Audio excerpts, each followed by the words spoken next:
சுத்தி நீ ஒரு கேம் விளையாடு ஆனா பார்த்து விளையாடு. இந்த மாதிரி விளையாட வேணான்னு எனக்கு தோணுது அப்படின்றது முத்துக்குமரன்.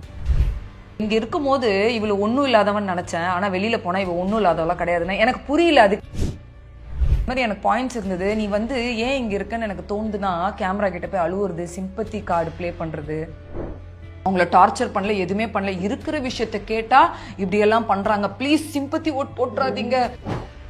ஓ சாரி தீபகன், அங்கேயே உடனே அருண் சொல்லிட்டார், இதுக்குதான் ப்ரோ வீட்டில் இருக்கிறவங்களை கூப்பிட்டுவாங்க அப்படின்னு சொன்னார். அப்புறம் பிக் பாஸ் கூப்பிட்டு ஒரு நிறைய நல்ல விஷயங்கள் அட்வைஸ் பண்ணார். நீங்க போங்க, நான் வந்துக்கிறேங்க, நான் பண்ணிக்கிறேங்க. ஐயோப்பா, ஜாக்லினை நோன்றாராம், சவுண்ட நோன்றாராம், கோவா கேங்குன்னு ஒன்று இருந்துச்சு, அவரு வந்து கேமுக்குள்ளதான் இது கொண்டு வராதீங்கன்னாரு. Sunitha is a great dancer. Soundarya அங்க கூட சுனிதாவை பார்த்து ஆடாம அவங்களுக்கு என்ன வந்து சாச்சனாலாம் ஒரு ஆளாங்க, மிக மட்டமான வேர்ஸ்டான ஒரு கண்டஸ்டன்ட் பிக் பாஸ் தமிழ் ஹிஸ்டரியிலேயே அந்த பொண்ணை தான் நான் சொல்லுவேன். முத்துக்குமரன் எவ்வளோ நல்ல அட்வைஸ் பாருங்க, என்ன அர்த்தத்தில் நீ வச்ச, நீ எதில் பண்ண, அவர் ஒரு எக்ஸ்பீரியன்ஸ்டு, ஒரு கணக்கில் உனக்கு வச்சிருப்பாரு. உடனே இவ ஒரு ரீசன் கொடுக்குறா பாருங்க, வளர்ந்த விதம் இதெல்லாம் என்ன சொன்னார்ல, அவர் வளர்ந்த விதம் இதெல்லாம், இது எதாவது லாஜிக் இருக்கு? அப்படி பார்த்தா வீட்டில் இருக்கிறவங்களை கூட்டின்வான்னு வெறும் தீபக் வைக்கல, நிறைய பேர் வச்சாங்க சாச்சனாக்கு. எனக்கு அதுதான் புரியல, இந்த பொண்ணு தெரிஞ்சு பண்ணுதா தெரியாம பண்ணுதா? இந்த பொண்ணுக்கு வேற இது 3வது வாய்ப்பு இந்த பிக் பாஸ்ல சீசன் 8ல. எனக்கு அதுதான் புரிய மாட்டேங்குது. எனக்கு கேவலம், அவங்க வச்சாங்கன்னு நான் வச்சேன், நான் பண்ண, அவளுக்கே ஒரு கிளாரிட்டியே கிடையாது. சுத்தி நீ ஒரு கேம் விளையாடு ஆனா பார்த்து விளையாடு. இந்த மாதிரி விளையாட வேணான்னு எனக்கு தோணுது அப்படின்றது முத்துக்குமரன் சொன்னது ரொம்ப வேலிடான ஒரு பாயிண்ட். அப்புறம் வந்து காலையில மார்னிங் ஆக்டிவிட்டின்னு ஒரு விஷயம் கொடுத்தாங்க. அருணுன்னாங்க, விஷாலுன்னாங்க, நிறைய வந்து சௌந்தர்யா, ஜாக்க சொன்னாங்க, இதெல்லாம் ஓகே. எனக்கு என்னன்னா, அந்த இடத்துல வந்து சுனிதா வந்து அவங்களோட கருத்தை சொல்றாங்க. ஜாக்லினுக்கு ஃப்ரெண்ட்ஷிப்பை பிடிச்சி நீ வந்திருக்க, ஓட்டை பிரிக்கிற பண்றேன், ஏதோ அவங்களுக்கு தோன்ற விஷயத்த அவங்க அடிச்சு விட்டாங்க. இப்போ சௌந்தர்யா விஷயத்தை நான் எடுத்துக்கிறேன். அவ்வளோ வார்னிங் வந்திருக்கு பிக் பாஸ் கிட்ட இருந்து, வெளியில இருக்கிறதை கொண்டு வந்து இதுல சேர்க்காத, இங்க இத்தனை நாளா இருக்கிறாங்க, அவங்களுக்கு தெரியாது வெளியில என்ன நடக்குதுன்னு, அவங்க வெளியில போய் அதை பார்த்துப்பாங்க, பேசாதீங்கன்னு எத்தனை வார்னிங் நம்ம பார்த்தோம்.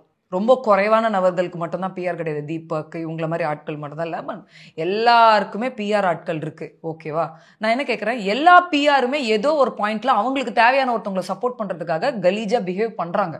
ஆனா வீட்டுக்குள்ள இருக்கிற இந்த பொண்ணை நோண்டி என்ன பிரயோஜனம்? இவ ஒத்துக்கிட்டா, ஆமா என் ஃப்ரெண்ட்ஸ் எனக்காக பாக்குறாங்க பண்றாங்க அப்படின்னு ஒத்துக்கவும் செஞ்சாச்சு. ஆனா அதையும் தாண்டி வெளியில நடக்கிற விஷயங்கள் சௌந்தர்யாக்கு எப்படி தெரியும் தான் நான் கேள்வி கேட்கிறேன். இப்ப சௌந்தர்யா வீட்டை விட்டு வெளியில வந்துட்டாங்க, பிக் பாஸ் ஷோ முடிஞ்சிருச்சு. அப்ப வெளியில வந்து பார் சவுண்ட், உனக்கு சப்போர்ட் பண்றன்ற பேர்ல உன் பிஆர் டீம் இப்படிலாம் பண்றாங்க, ரொம்ப பேடா இருக்கு, இது என்ன, இதுக்கு இது என்ன பதில், இவ்வளவு அராஜகம் பண்ணியிருக்காங்க அப்படின்னா அவ அதுக்கான எக்ஸ்பிளனேஷனோ சாரியோ ஏதோ ஒரு விஷயம் கொடுக்கறதுக்கு ஒரு பாயிண்ட் இருக்கு. வீட்டுக்குள்ள இருக்கிற பொண்ணை நீ அதனால்தான் இருக்க, நீ அதனால்தான் இருக்க, நீ அதனால்தான் இருக்க அப்படின்னா அது எங்கேயோ அவளை அசிங்கப்படுத்துறன்னு உங்க கேரக்டர் நீங்களே அசிங்கப்படுத்துறீங்கன்னு சுனிதாக்கு நான் சொல்றேன். இன்னொன்னு என்ன, நீ இங்க இருக்கும் போது இவளு ஒன்றும் இல்லாதவன் நினைச்சேன், ஆனா வெளியில போனா இவ ஒன்றும் இல்லாதவளா கிடையாதுன்னு எனக்கு புரியல. அதுக்கு என்ன அர்த்தம் ஆனி?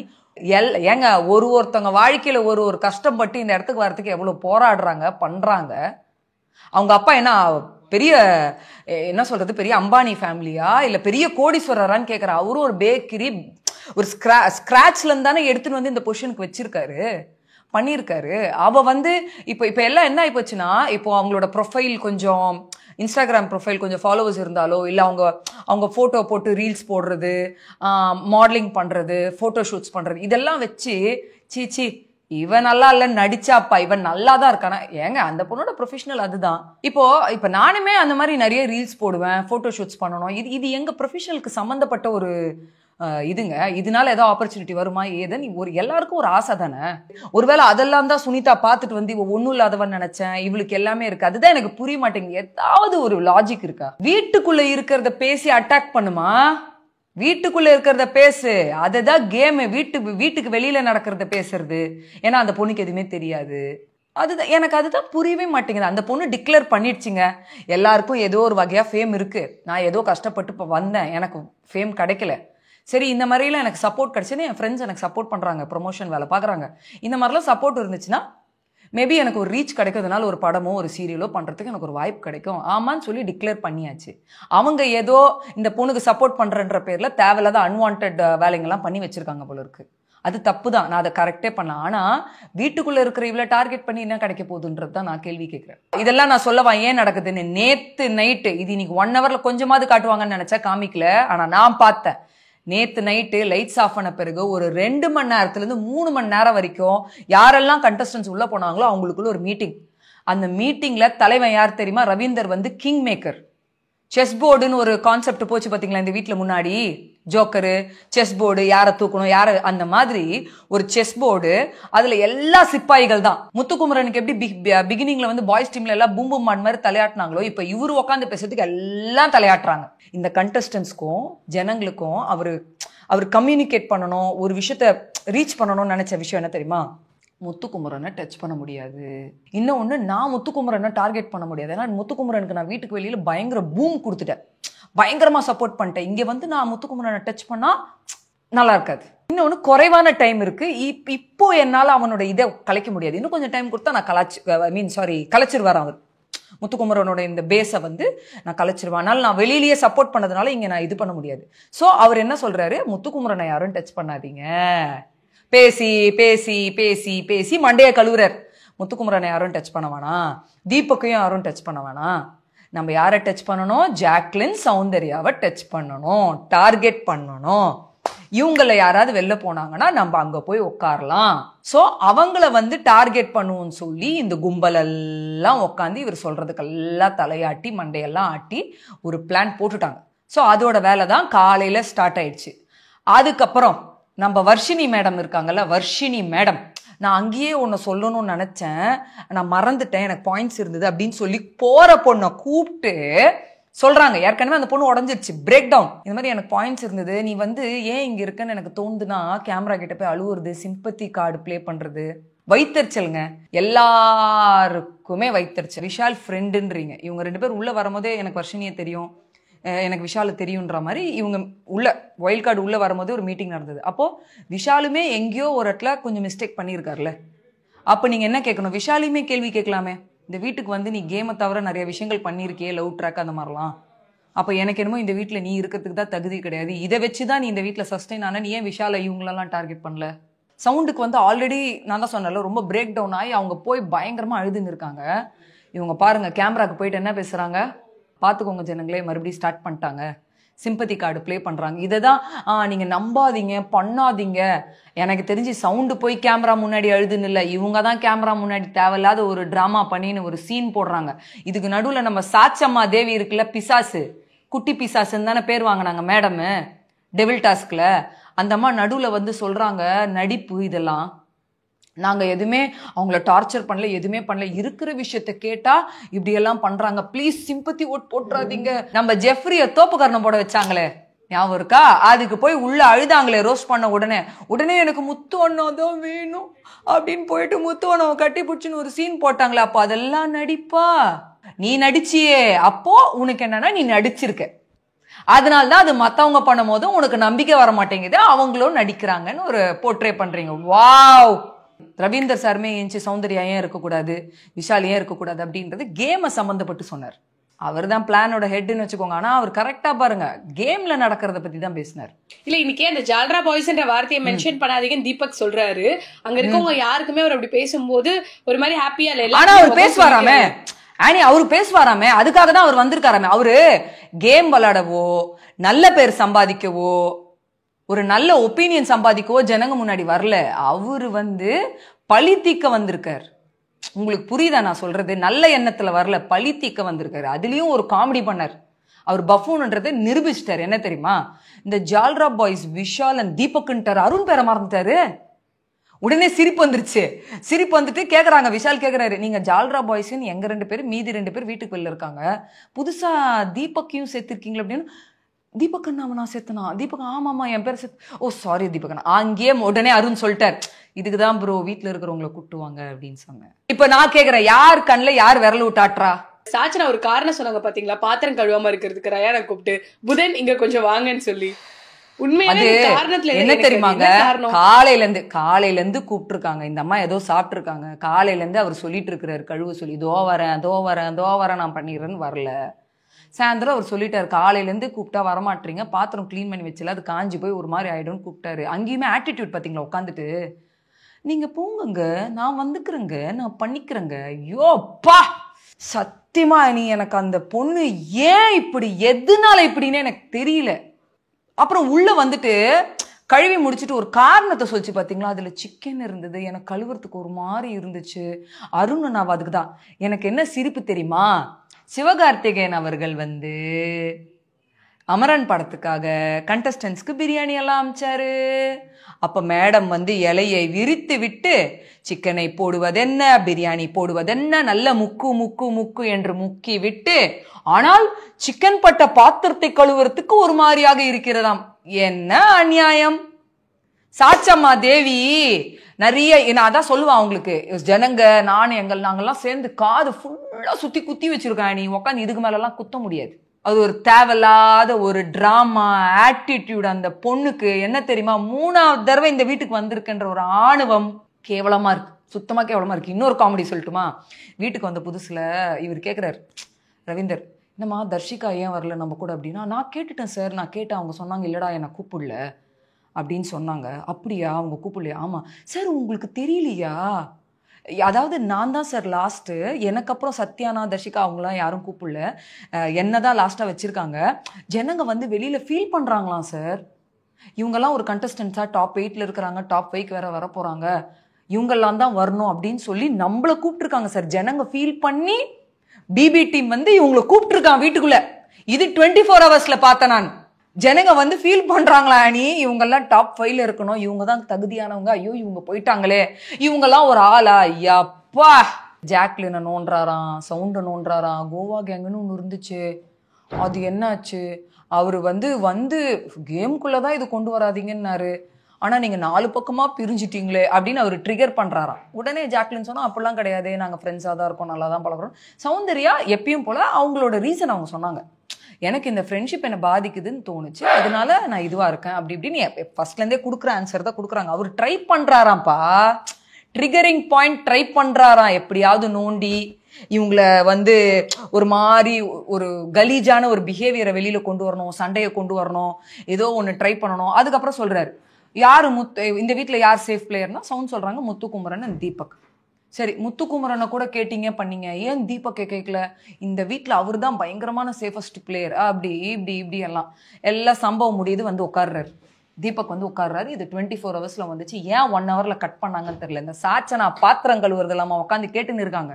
ஜனங்களுக்கு ஒரு ஒரு ஒரு எவ்வளவு சரியான ஒரு மேட்ரு பண்ணியிருக்காரு தீபக். சொல்றேன் கேளுங்க சார். உங்களுக்கு ஒருத்தரை பிடிக்கும், அதனால நீங்க என்ன பண்றீங்க, ஜாக்லினை நோன்றீங்க, விஷாலை நோன்றீங்க, சௌந்தர்யாவை நோன்றீங்க, பார்க்கறதுக்கு தெரியுது சார். அப்புறம் மற்றவங்க கிட்ட அவங்க கூட எல்லாம் கூட சேர்ந்து அடிக்கிறாங்களே, ஜிங்சாக் ஜால்ராஸ், இவர் சொல்றாருல அர்ணவ் ஜால்ராஸ்ன்னு ஒரு 2 பேரை, இவங்க 7 பேர் தான் ஜால்ராஸ்.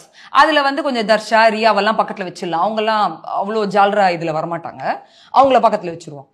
அப்போ அவங்களுக்கெல்லாம் என்ன சொல்றாரு, இவருக்கு பிடிச்சவங்க டாப் 5ல இருக்கணும், அது இல்லாம இவரும் டாப் 5க்கு வர்றதுனால உங்களை எல்லாரையும் யூஸ் பண்ணி மண்டையை கழுவுறாருன்ற மாதிரி சொல்லிட்டாரு. அப்போ அவர் சேஃப் கேம் விளையாடுறாரா, இல்ல இவர் என்ன வந்ததுல இருந்து இவர் என்ன பண்ணிட்டு இருக்காருன்னு கரெக்டா நோட் பண்ணி அடிக்கிறாரா தீபக்கு? சொல்லுங்க. டிக்ளரே பண்ணிட்டாரு அவரு. முத்துக்குமரன் என்ற ஒரு ஆளுக்காக ஜாக்லினை டார்கெட் பண்றாரு, இவரு சவுண்டை டார்கெட் பண்றாரு, விஷாலை டார்கெட் பண்றாரு. அவரு டாப் 5ல இருக்கணும், அவருக்கு பிடிச்சவங்க டாப் இதுல இருக்கணும்ன்றதுனால உங்களெல்லாம் யூஸ் பண்ணி அவர் ஒரு கேம் விளையாடுறது, பார்த்து நடந்துக்கோங்க அப்படின்ட்டார். அங்க உடனே தர்ஷா, எனக்கு இது தோணுச்சு இல்ல நேத்து வாயை திறந்து பேச வேண்டியதானே தோணும் போது.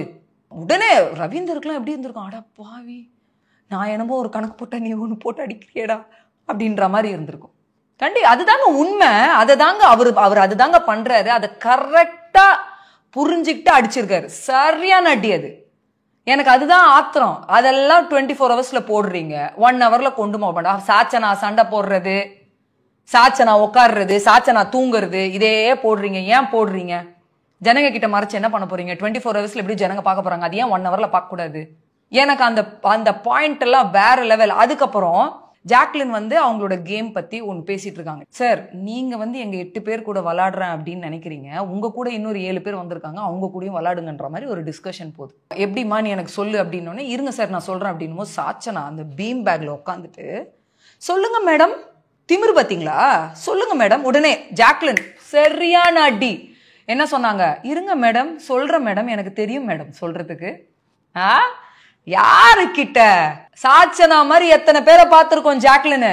இந்த வீட்லயே எத்தனை பேரை ஃபேஸ் பண்ணிட்டு வந்திருக்கும் இந்த நிலைமைக்கு ஜாக்லின், சொல்லுங்க. சூப்பர் அடி. வர்ஷினி கிட்ட சாச்சனா கிட்ட அடிக்கடி அவங்க சொல்றது என்னன்னா, உனக்கு ஒரு விஷயம் என்கிட்ட அது தோணுதுன்னா அது உன்னோட கருத்து, அது ஏத்துக்கணுமா வேணாமன்றது இது ஏன் இஷ்டம், ஏத்துக்கிட்டு தான் ஆகணும்ல, நீ என்ன சொல்லக்கூடாது. இது எப்படி இருக்கு? எனக்கு அப்பா, எனக்கு உண்மையாலுமே தீபக் பேசினது, ஜாக்லின் பேச, அதுக்கப்புறம் ஜாக்லின் வேற வந்து ரயான் கிட்ட அவங்க அந்த ஹாசினி மூட்லயே சொன்னாங்க பாருங்க, அவங்க வந்து நம்மளை மூட்டி விட்டு சண்டை போட வைக்கணும்னு நினைக்கிறாங்க, நம்ம சண்டை போட வேணாம், முடிஞ்சா அவங்களுக்கு திருப்பி கொடுப்போம். ஆமா, அதே தான் சௌந்தர்யாவும் கூப்பிட்டு அவர் ஒன்னு நோண்டி நோண்டி நீ ஏதோ ஒன்று கொடுப்ப பேசுவ சண்டை போடணும்னு விரும்புறாரு, அதனால நீ அதெல்லாம் பண்ணாத, ஏதாவது கேட்டா கூட யோசிச்சு பேசு, ஆனா பேசு நீனு அப்படின்ற நல்ல அட்வைஸ். அது சூப்பரா இருந்தது. ஜாக்லின் பண்ணது உண்மையாலுமே சூப்பர். 14 வாரம் நாமினேஷன்ல வந்து இன்னும் அந்த பொண்ணு இருக்குதுன்னா கேப்பபிள் இருக்குங்க, கெப்பாசிட்டி இருக்கு ஜாக்லின்கெல்லாம். இன்னொரு சர்ப்ரைஸ் ஒன்று இருக்கு, என்ன தெரியுமா? ஜனங்களை நல்லா புரிஞ்சுக்கோங்க, இந்த ஸ்வாப் கீப் எல்லாம் கிடையாது. சௌந்தர்யாலாம் போய் அழுவும் போது பண்ணும்போது போய் கேட்டிருக்காங்க, ரியா என்னாச்சு, ஏன் அழுவுற, சரி விடு அப்படிதான் இருக்கும் சரியாயிடும், இத்தனை நாள் வந்துட்டு அப்படி இப்படின்னு ஆறுதல் கொடுக்கறத வர்ஷினி, சாச்சனா, சுனிதாலாம் கூப்பிட்டு கேள்வி கேட்கறாங்க. அதுவும் வரல 1 ஹவர்ல. நேற்று நம்ம என்ன பேசணும், நம்ம டார்கெட் பண்ணணும்னு பேசணும், நம்மளுக்குள்ள நம்ம துரோகம் பண்ணிக்கூடாது பேசணும்ல. அப்ப நாங்க ஒரு விஷயத்த பண்ணி வச்சிருக்கோம், அவங்க அழுகுறாங்கன்ட்டு நீ போய் சமாதானப்படுத்தினா அப்ப நீ என்னமோ நல்லவ, நாங்கெல்லாம் கெட்டவங்க மாதிரி ஆயிட மாட்டோமா, ஏன் அந்த மாதிரிலாம் பண்றேன்னு ஒரே வார்த்தை. ஒருத்தவங்க அழுவும் போதெல்லாம் என்னால கேட்காமலாம் இருக்க முடியாது, நான் கேட்பேன். நான் இப்ப என்ன நம்ம பேசின பிளான்ல நீங்க எல்லாம் இருக்கீங்க, நான் வெளியில வந்துடுறேன், நான் அந்த பிளான்ல இல்லை, நான் தனியா விளையாடிக்கிறேன், அப்படி எலிமினேட் ஆகணும்னா நான் எலிமினேட் ஆகி போய்க்கிறேன் அப்படின்னே அந்த பொண்ணு ரியா சொல்லிடுச்சு. தர்ஷா கூட போயிட்டு சவுண்ட் கிட்ட போயிட்டு ஏன் ஃபீல் பண்ற, அழுவாத, அப்படிதான் அப்படி இப்படி நான் தான் சொல்றேங்க. 1-2 பேர் கொஞ்சம் டீசென்ட், மற்ற எல்லாருமே ரொம்ப மட்டமான கேம். என்னை கேட்டிங்கன்னா இந்த 8 பேரை அனுப்பாமையே இவங்களுக்குள்ளேயே கேம்ஸ்னு பணப்பெட்டி உள்ள அனுப்புறதுன்னு பண்ணியிருந்தாலே ஜனங்க என்ஜாய் பண்ணியிருப்பாங்கன்னு நினைக்கிறேன். 2வது, இவங்க நினச்சிக்கிறாங்க இந்த 8 கண்டஸ்டன்ஸ்குள்ள மைண்ட் செட் நான் சொல்லவா, நம்ம உள்ள வந்து இவங்க பண்ண தப்பெல்லாம் சுட்டி காட்டி இவங்களோட ஒரிஜினல் மூஞ்ச எக்ஸ்போஸ் பண்ணதான் பிக் பாஸ் ஒரு சான்ஸ் கொடுத்துருக்காரு அப்படின்னு நினைச்சு உள்ள வந்திருக்காங்க. நோ, பிக் பாஸோட பிளான் எப்படி இருக்கு தெரியுமா? இப்ப பார்க்கும்போது நீங்க உள்ள வந்து அவங்கள எக்ஸ்போஸ் பண்றேன்னு நினைச்சு உங்களை எக்ஸ்போஸ் பண்ணி இருக்கீங்க, உங்க கேரக்டர் தான் வெளிப்பட்டு ஜனங்க காரி துப்பிட்டு இருக்கிறாங்க. சீரியஸா இதுதான் நடக்குது. ஓகே, இது ஓகே. இப்ப அதே மாதிரி நம்ம பிக் பாஸ் வீட்ல இருக்க கண்டஸ்டன்ட்ஸ்ல யாரு வந்து டிசர்விங், யாரு டிசர்விங் இல்ல, அமாங் பவித்ரா, தீபக், ஜாக்லின், முத்துக்குமரன், சௌந்தர்யா, விஷால், அருண், அதுல கேக்குறேன். பவித்ராதும் இருக்கு, பட் பவித்ரா வந்து பிசிக்கல் டாஸ்க்லாம் எஃபர்ட் நிறைய போட்டிருக்காங்க. தர்ஷிகாக்கு வந்து தேவையான நேரத்தில் சப்போர்ட் கொடுத்துருக்காங்க. இந்த மாதிரி விஷயங்கள்லாம் நிறைய பவித்ரா பண்ணியிருக்காங்க. அவங்களுக்காக அவங்க அழுதுருக்காங்க. இந்த மாதிரி விஷயங்கள் நல்லா போயிருக்கு. பட் விஷாலை கம்பேர் பண்ணும்போது ப்ராப்பராக ஒரு இடத்துல டாஸ்க் விளாடினாரா, பண்ணாரா, ஒரு இடத்துல நின்னாரா, 45 மினிட்ஸ் சாப்பிட்றதுக்கு தவிர்த்து பிகினிங்லேருந்து இப்போ வரைக்கும் என்ன பண்ணாரு? இப்போ அர்ணவ் கிட்ட இவ்வளோ பேசுகிறாருல, அர்ணவை பிடிக்கலன்ன உடனே ஒரு ரியாக்ஷன் கொடுக்கறது, கவுண்டர் கொடுக்கறதுலாம் பண்ணுறாருல, அது இந்த வீட்டில் பிகினிங்லேருந்தே எல்லாருக்கிட்டையுமே ஓப்பன் ஒப்பீனியன், ஓப்பன் இமோஷன்ஸ் எல்லாமே இருந்திருந்தால் maybe you would have been deserving person அப்படின்னு எனக்கு தோணுது. ஸோ விஷால் வந்து I think is not a deserving person. அந்த ஆட்டம் ஆரம்பம்ல அவங்க டான்ஸ் பண்ணும்போது சௌந்தர்யாவும் சுனிதாவும் சேர்ந்து ஃபர்ஸ்ட் விஷாலை பாராட்டுங்க. விஷால் ஏன்னா இந்த சீசன்ல அவர் தான் ஒரு பெரிய கோரியோகிராஃபர், ஒரு டான்சர் மாதிரி. அவர் பிகினிங்ல இருந்து அந்த ஒரு விஷயத்தை நிறுத்தாம இவர் ஆடும் போது இவரை ஃபாலோ பண்ணி ஆடுறதுக்கு ஒரு கும்பல் இருக்கும் பின்னாடி. அண்ட் இந்த டாஸ்க் ஆரம்பிக்கும் போது கூட அருணுக்கு வந்து ஆடும் போது இவர் நீங்க ஆடி காமிக்கிறதா இருக்கட்டும், சவுண்ட் ஆடும் போது இவர் நின்று ஆடி காமிக்கிறதா, இந்த மாதிரி அந்த மாதிரி அவருக்கு அவரோட சான்ஸ் வரும்போது சூப்பரா அவர் வேற லெவல் ஆடிட்டார். வாத்தி கமிங் சாங் என்ஜாய் பண்ணது. Sunitha is a great dancer, அதுல எந்த ஒரு மாற்று கருத்துமே கிடையாது, சூப்பர் டான்சர். ஆனா பாருங்க சௌந்தர்யா அங்க கூட சுனிதாவை பார்த்து ஆடாம அவங்களுக்கு என்ன வந்துச்சோ அதை ஆடினாங்க. நடுவில் இந்த சுனிதாவோட மூமெண்ட்ல அந்த பிகினிங் போட்டிருப்பாங்க பாருங்க ஒரு சில டாஸ்க், அதெல்லாம் போட்டு நல்லா 2 பேருதுமே சவுண்டும் சரி. சாச்சனா தீபக்கோடது, சாச்சனா தீபக்கோடது எப்படி நினைக்கிறீங்க? தயவுசெய்து அது தீபக் சூப்பர், தீபக் சூப்பருங்க. சாச்சனாவெல்லாம் தயவுசெய்து கேட்காதீங்க. அட்லீஸ்ட் சரி கண்ட நேரத்துல தான் மோசமா இந்த பொண்ணு பண்ணுதுன்னு பார்த்தா இந்த மாதிரி ஒரு டாஸ்க், ஒரு ஆக்டிவிட்டி, ஒரு பெர்ஃபார்மன்ஸ் மூலியமா ப்ரூவ் பண்றது அதெல்லாம் ஒண்ணுமே கிடையாது. காலையில அவ்வளோ தாக்குதலுக்கு அப்புறம் அவ்வளோ லோ ஆயிட்டாங்க சௌந்தர்யா. அழுது பிரேக் டவுன் ஆன பிறகு போய் பிக் பாஸ் கிட்ட பேசணும் அப்படின்னாங்க. இதுல கம்மியா காமிச்சாங்க. பட் 24 ஹவர்ஸ்ல அவங்க ரொம்ப நேரமா பிரேக் டவுன். பவித்ரா அவங்க கூட நின்று சப்போர்ட் பண்ணாங்க, ரயான் நின்னார், ஜாக்லின் நின்னாங்க. இவங்கெல்லாம் கரெக்டான ஒரு விஷயங்கள் பாஸ் பண்ணாங்க சௌந்தர்யா கிட்ட. இதுக்கு தான் அவங்க வந்திருக்காங்க, நீ உடையிற பத்தியா, இதை உடைக்க தான் அவங்க வந்திருக்காங்க.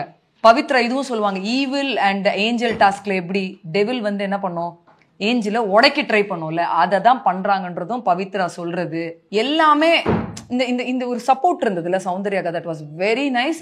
அப்புறம் பிக் பாஸ் கூப்பிட்டு ஒரு நிறைய நல்ல விஷயங்கள் அட்வைஸ் பண்ணி அதுக்கப்புறம் அவங்களுக்கு ஒரு மனதைரியமா இருக்கட்டும், எதுவா இருந்தாலுமே அவர் மறுபடியும் வந்து பவுன்ஸ் பேக் ஆகி தான் அந்த சுனிதாவோடையும் டான்ஸ் ஆடினது, அப்படி போட்டு சாங்க்கெல்லாம் டான்ஸ் ஆடினது வெரி நைஸ். பார்க்கும்போது it was a very nice performance.